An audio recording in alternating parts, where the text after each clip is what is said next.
Massachusetts, the Lindsay Clancy trial. It's underway right now. She's accused of strangling her 3 young children, ages 5, 3, and just 8 months old. Clancy doesn't deny killing her kids, but her defense argues she was suffering from postpartum psychosis. Now this case centers on one critical question. Was she legally responsible for the deaths, or was she experiencing a severe mental health crisis?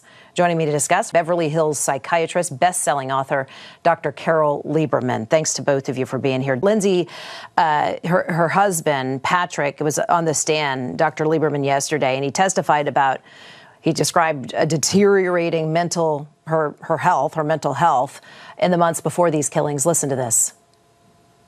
She said she had thoughts of harming the kids. Is that correct? Yeah.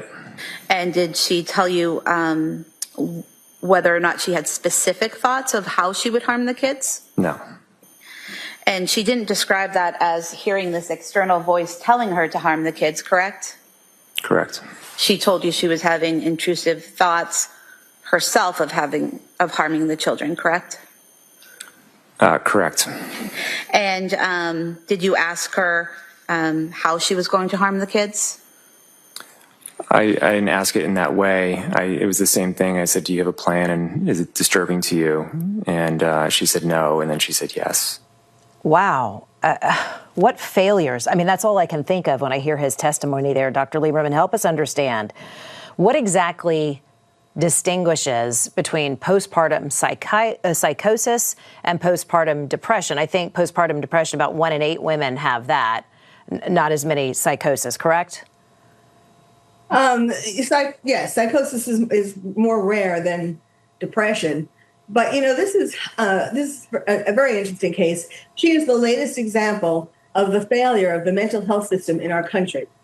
She was not properly diagnosed. I mean, in my opinion, she absolutely did have postpartum psychosis and probably depression as well. That's part of it.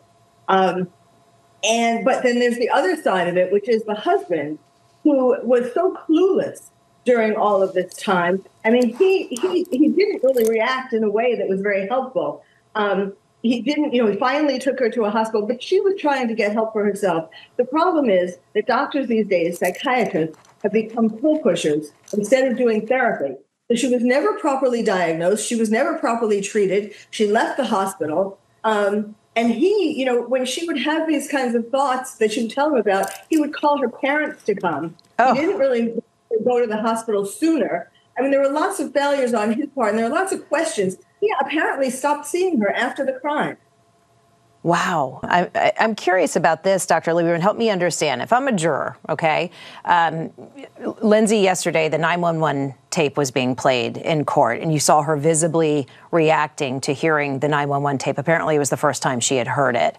Then the judge tells the jurors to set aside their emotions. Dr. Lieberman, can you do that? I mean, do you believe that jurors could set aside their emotions after hearing something that graphic?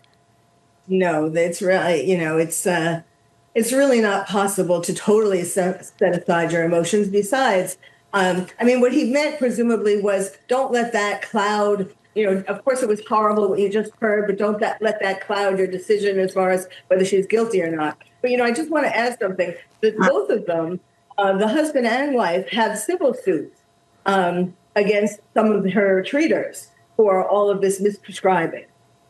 Really? Okay, so we'll be watching those civil suits move through as well. One follow-up case, Dr. Lieberman, question for you, Dr. Lieberman.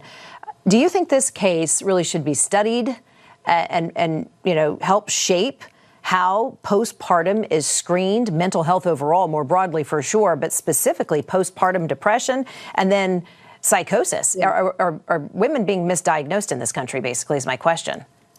Yes, absolutely. There is not enough attention made to that. She had the baby 8 months before. That's enough time. You can still have postpartum depression, postpartum psychosis, and it was missed.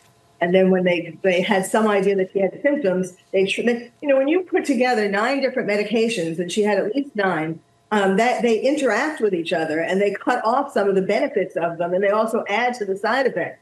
So this was total malpractice, to say the least. It is a shocking and such a disturbing case. Dr. Carol Lieberman, thanks to both of you for walking us through it. Appreciate you.